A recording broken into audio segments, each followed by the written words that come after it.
50 సంవత్సరాల చరిత్ర గల మల్లేపల్లి లింగయ్య గారి టిఫిన్ సెంటర్ చట్నీ ట్రై చేశానండి. మాది యూట్యూబ్లో తెగ వైరల్ అవుతుంది కదా, యూట్యూబ్లో ఇన్స్టాలో ఎక్కడ చూసినా కానీ లింగయ్య గారి చట్నీ అని చెప్పి.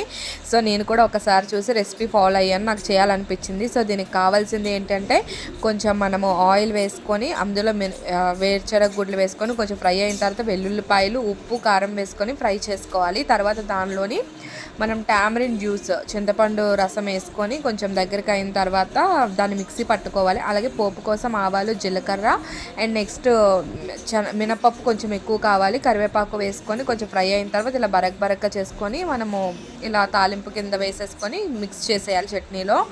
సో తర్వాత గుంట పొంగనాల కోసం నేను ఇడ్లీ బ్యాటర్ ఆల్రెడీ ఇంట్లో ప్రిపేర్ చేసి పెట్టుకున్నానండి. సో మీకు కూడా కావాలి అంటే మీరు కమెంట్ చేయండి, డెఫినెట్లీ నేను మీకు నెక్స్ట్ వీడియోలో పోస్ట్ చేస్తాను మీరు కమెంట్ చేస్తే.